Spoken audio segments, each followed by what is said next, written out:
Les éditions Jonglé ont donné le jour à une collection de guides touristiques dans lequel les lecteurs découvrent des sites et des monuments insolites et secrets. Et le dernier né de cette collection concerne notre région, la Normandie. Il s'agit d'une réédition, une version mise à jour, augmentée et enrichie du précédent guide Insolites et secrets publié en juillet 2017.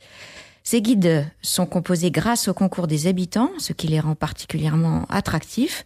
De nombreux auteurs sont sollicités et partagent avec le lecteur des lieux, des manifestations, des monuments qui leur sont chers.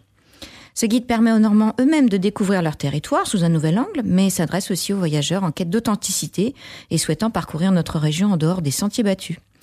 Enfin, du plus gros mangeur de boudin à Mortagne-au-Perche au nid d'abeilles protégé de l'église de Saint-Sénéry-le-Géreil, le patrimoine normand est vraiment abordé sous un angle original dans ce livre. Un ouvrage qui a vu le jour sous la direction d'Alain Joubert et Jean-Christophe Collet.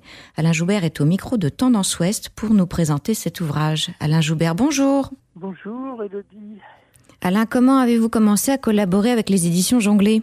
J'ai travaillé pendant quelques années pour les éditions Archéologia, d'Estampilles et dossiers de l'archéologie. Et puis, c'est grâce à Dominique Roscoff que j'ai pu accéder aux éditions Jonglé. Un jour, il m'a fait rencontrer M. Jonglé. Et donc, voilà, ça a été très rapide. Hein, c'était Thomas Jonglé.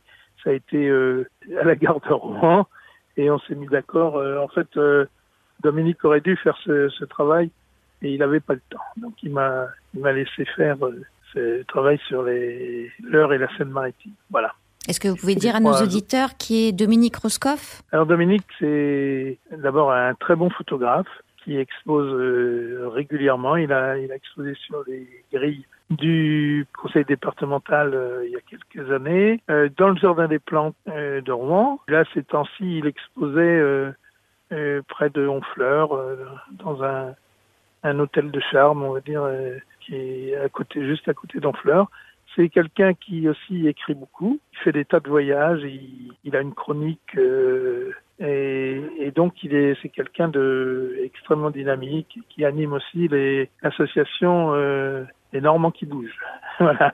Est-ce que vous pouvez nous expliquer le concept de ce guide ? Alors le concept, c'est que des habitants d'un département, d'une région, fassent eux-mêmes une sélection des endroits où ils ont peu connus, insolites et secrets, puisque c'est la Normandie insolite et secrète, mais il y a dans toutes les régions la même chose, et fassent une sélection des sites qu'ils ont envie de faire découvrir aux visiteurs. Bon, c'est du tourisme un peu de découverte, vraiment, mais c'est pas du tourisme de masse, c'est du tourisme à petite dose, voilà.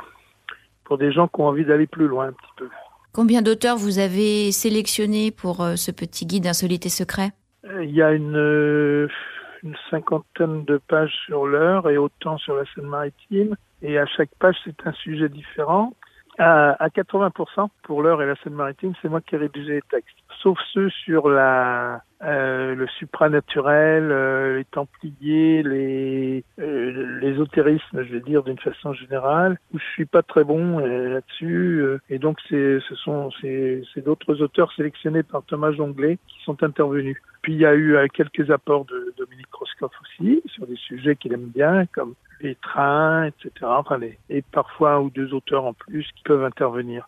Moi-même, là, alors, en dehors de l'Eure et de la Seine-Maritime, je suis intervenu pour le Calvados, pour faire découvrir un lieu tout à fait insolite qui est dans Honfleur, en plein centre d'Honfleur, qui s'appelle l'Atelier La Forge, et qui est un lieu où on découvre c'est un peu le palais du facteur Cheval, toute proportion gardée. C'est un lieu extraordinaire où la propriétaire fait vraiment de l'art tout à fait contemporain. Enfin,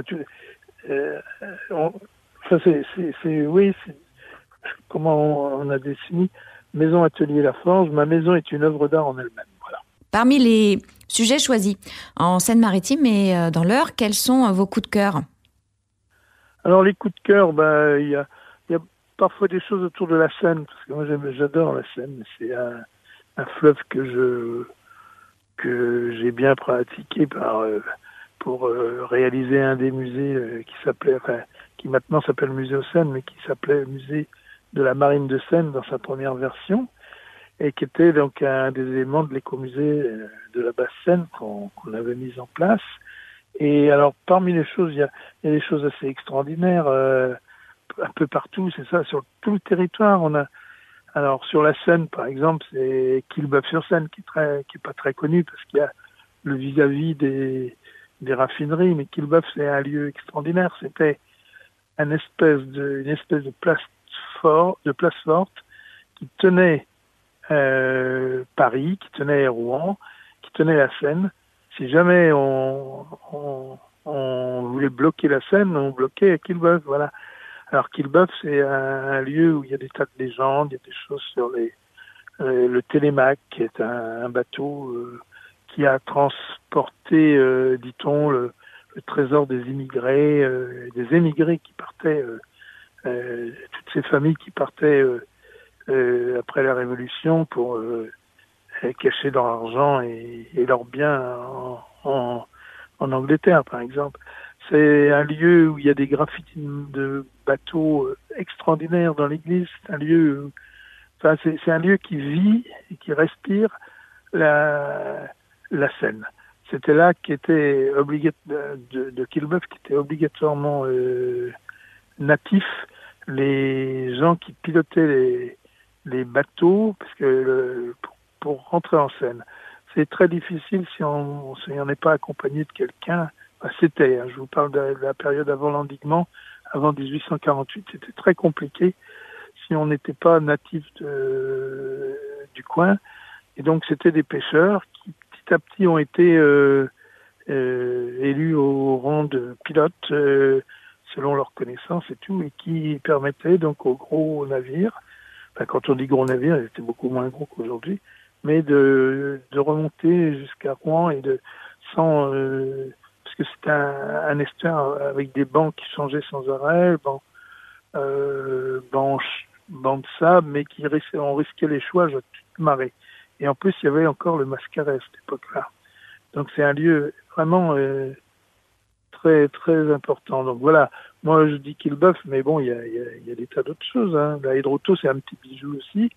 Il y a des manifestations insolites comme Hortifolie, les légumes oubliés, des choses comme ça. Il y a deux ifs plus que millénaires, puisqu'ils ont 1500 ans chacun, dans lesquels on peut rentrer et qui ont été transformés en chapelle ou en grotte de Lourdes. Voilà, c'est des choses assez extraordinaires. C'est une 3e édition. Est-ce que vous pouvez me dire dans quelle mesure vous avez renouvelé ce guide ? Je vous ai parlé tout à l'heure des jardins d'Étretat, des extraordinaires jardins qu'on n'avait pas du tout pris en compte avant.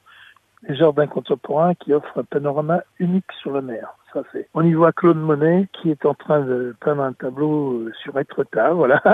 Une figuration de Claude Monet, figuration végétale d'ailleurs. Hein. C'est un paysagiste russe, Alexandre Grifko, qui l'a créé, qui l'a imaginé en 2015. Il faut monter à la falaise d'Amont, là où il y avait autrefois l'hydravion, plus exactement l'avion qui avait traversé la Manche. Voilà. En tout cas, c'est un petit livre vraiment très riche. Pour terminer, à qui s'adresse-t-il ? Il s'adresse aux curieux d'abord, à des gens qui ont envie de voyager un peu différemment, qui ont envie de découvrir des choses un peu plus en profondeur, et puis qui veulent pas passer à côté de quelque chose. Alors, évidemment, c'est pas, vous aurez jamais la foule on nous recommandait quand on écrivait ce livre de ne pas mettre les grands monuments, les choses trop connues, donc il n'y a pas Jumièges, il n'y a pas Savandry, mais il peut y avoir un petit détail de ces grands monuments, quelque chose qui est passé à travers, par exemple. Ça, c'est quelque chose qu'on ne fait pas voir ou quelque chose qu'on ne voit pas spontanément, voilà. Mais donc il s'adresse à des gens qui ont une vision un tourisme de découverte, on va dire. Merci Alain d'avoir répondu à nos questions. Le livre est complété par des cartes afin de localiser précisément et facilement les sites remarquables. Et des encarts permettent aussi d'approfondir certaines thématiques.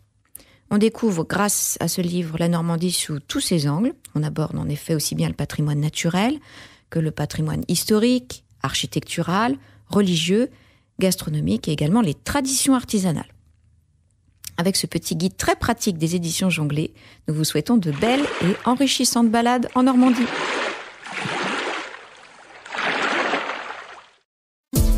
Podcast by Tendance Ouest.